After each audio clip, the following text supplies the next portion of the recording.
네, 문화계의 황태자로 불렸던 차은택 씨가 결국 재판에 넘겨졌습니다. 검찰은 최순실 씨 등 3인방에 이어서 차 씨의 공소장에도 박근혜 대통령과의 공모 관계를 적시했습니다. 사면 초과에 놓인 청와대엔 큰 압박이 될 것 같습니다. 오늘 관련 이슈 유용화 YTN 개건 해설위원 김광삼 변호사와 함께 살펴보겠습니다. 안녕하십니까? 네, 안녕하십니까? 네, 안녕하세요. 자, 먼저 어제 차은택 씨 네. 그 혐의부터 먼저 간단하게 정리를 해보도록 하죠. 네, 뭐 여러 가지 혐의가 있습니다만은 첫 번째가 이제 강요미수죠. 예. 그래서 강요미수는 포스코의 알짜회사인 광고에서 포레코의 어떤 지분을 탈취하려고 했다, 강탈을 했던 이제 그런 게 강요미수로 적시됐고요. 그다음에 강요는 이제 KT 광고업체와 관련해서 광고 대행 임원을 아는 사람으로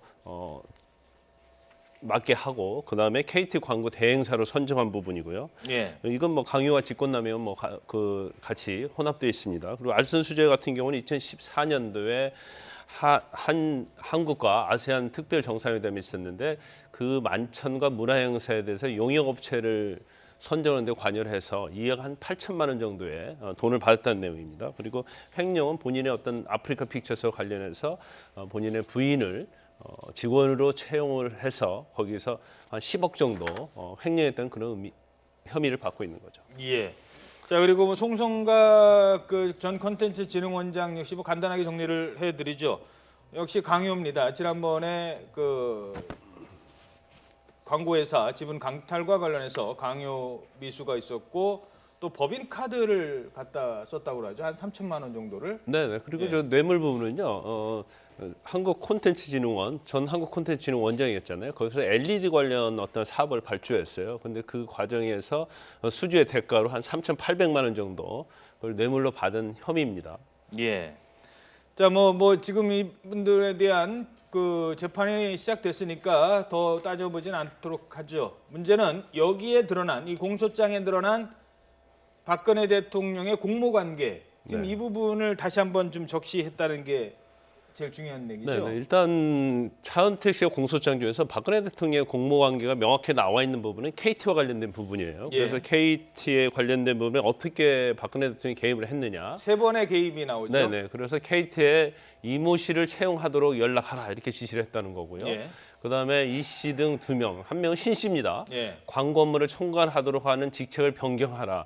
이 이유는 광고 업무를 이제 총괄을 하면 플레이그라운드를 광고 대행사로 또 선정할 수 있기 때문에 예. 그리고 최종적으로 플레이그라운드가 KT 광고 대행사로 선정되게 하라 이렇게 지시를 해서 관여했다는 거고요. 그래서 선정이 된 다음에 KT의 광고를 굉장히 많이 수주를 하게 된 거죠. 자, 그러니까 사람 뽑아라. 그 사람 좋은 자리로 승진시켜라. 그리고 나중에 이 회사 좀 갖다 써주시오. 이런 식으로 지금 얘기가 됐습니다. 하나하나 뭐 다시 보는데 홍보 전문가가 뭐 유능한 사람이 있으니까 KT에 채용하도록 회장한테 연락해라. 인사청탁입니다, 이거 뭐. 그다음에 두 번째, 이 사람이 또 이제 그 회사에 있는데 더 승진하라고 했고 또 이제 KT의 광고 대행사로 이 플레이그라운드가 선정되게 해달라. 이것도 이게 대통령이 할 수 있는 얘기인가요? 어떻게 보십니까? 대통령이 지난번에 그 K스포츠 재단하고 미르 재단 그 문제에 대해서 나라를 위해서 한다 그랬 예. 이게 변명을 했었는데 예.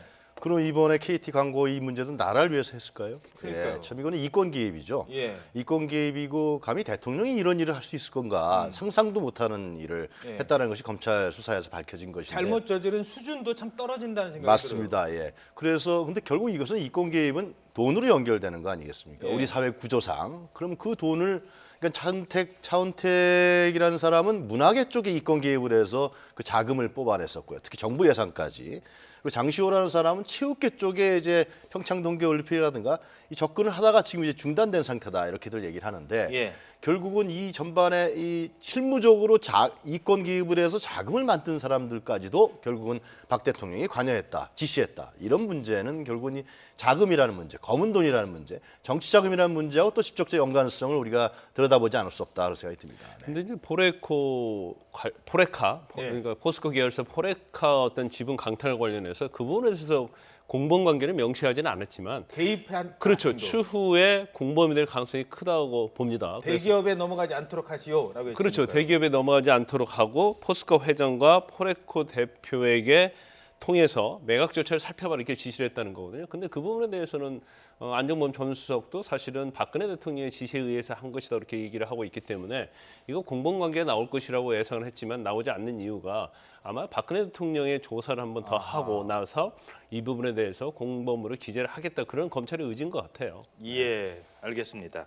그 대통령 관련된 얘기는 잠시 뒤에 하고요. 이 최순실 게이트가 거듭 밝혀질수록 김기춘 전 청와대 비서실장의 배후설이 계속 거론되고 있습니다.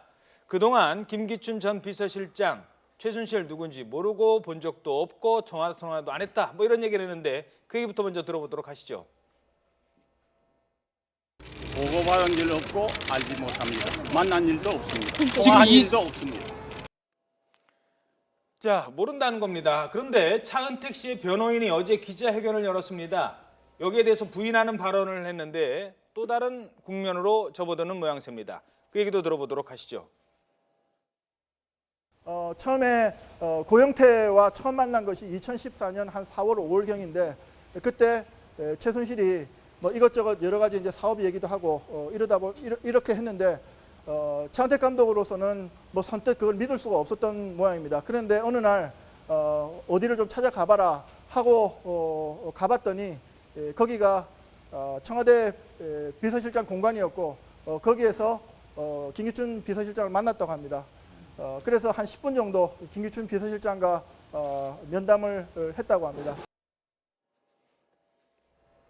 자, 그런데 또 거기를 갔더니 차은택 씨가 거기를 갔더니 김기춘 비서실장뿐만이 아니라 김종 전 차관, 그다음에 정성근 문체부 장관 내정자 당시에 두 사람도 같이 있었다는 거 아니겠습니까? 전 그 자리가 결국은 그 차은택이라는 사람이 문화관광부 그쪽의 예산을 문화융성 사업이라든가 여러 부분을 끌어다 쓴 정황이 지금 나타나고 있는 거 아닙니까? 예. 검찰에서 밝혀지면 그런 자리가 아니었나 우리가 이제 일반적으로 추측을 할 수밖에 없는 것이죠. 그게 예. 청와대 비서실장, 또 차관, 다음에 장관이 될 사람 이런 사람들이 모여서 무엇을 얘기했겠습니까?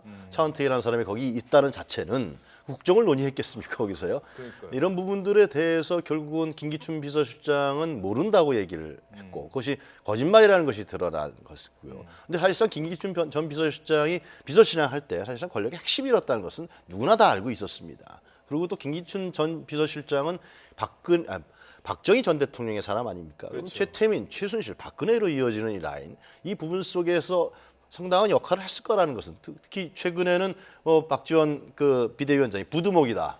그러면서 또 최근에 이제 문고리 3인방에 나간 다음에는 마크에서 일을 한다. 이런 얘기가 있었기 때문에 예. 이 문제에 대해서는 검찰 수사에서 밝혀질 거라고 예상됩니다. 네. 두 가지만 질문드리겠습니다. 일단 이 정도 되면 김기춘 비서실장에 대한 검찰 조사 불가피하지 않을까요? 일단 뭐 이전에 검찰 입장은 뭐 범죄 혐의가 구체적으로 없기 때문에 소환 조사할 필요성이 없는 것처럼 얘기를 했죠. 그런데 이제 점차적으로 여러 가지 이제 상황이 나타나고 있고요. 이번에 이제 차은택과 관련된 부분에 있어서도 최순실이 차은택으로 하여금 어디 가봐라 해서 가봐서 또 김기춘 비서실장을 만났다는 거잖아요. 그런데 김종 차관은 또 그랬잖아요.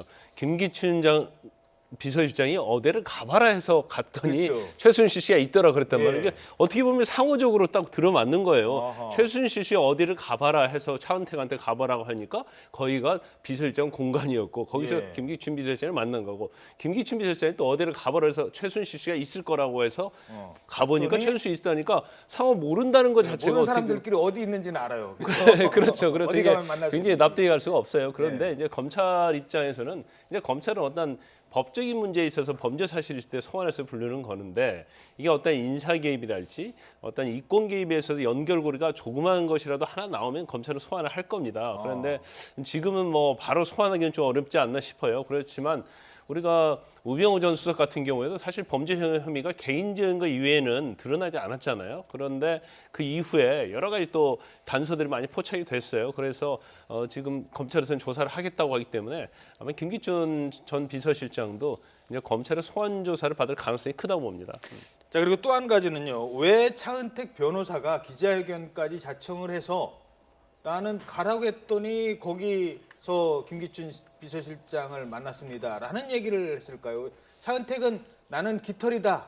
몸통이 아니라 최순실과 김기춘의 합작품이고 나는 따랐을 뿐이다. 지금 그런 얘기를 하고 싶어 하는 걸까요? 그럼 아마 재판 과정에서 그렇게 방향으로 갈 것이 큽니다. 그리고 본인 자체가 지금 현재 이제 변호사의 얘기에 의하면 공소 사실 중에서 아프리카 픽처스에 관련된 횡령 한 10억 정도 한 거에 대해서만 인정을 하고 예. 남에 대해서 이제 인정하지 않고 다투겠다는 취지로 얘기하고 있어요. 그런데 근데 결과적으로 지금 나타나는 그런 상황을 보면 차은택이 플레이그라운드를 통해서 이권 개입을 계속 한 것이잖아요. 예. 근데 플레이그라운드 자체도 최순실 씨가 실제로 한 80%를 가지고 있다는 거예요. 아하. 그렇다면 차은택은 단순히 하수인에 불과하고 시키는 대로 했다. 이제 그렇게 갈 가능성이 크죠. 그래야지 어떤 재판 과정에서 또 형량 과정에서 굉장히 참작이 된다고 보고 있고요. 그래서 그렇죠. 결과적으로 뒷배경에는 정말 거뭇급인 최순실, 김기춘, 김종, 안종범 전 수석 대통령이 있었다. 이제 그런 방향으로 가려고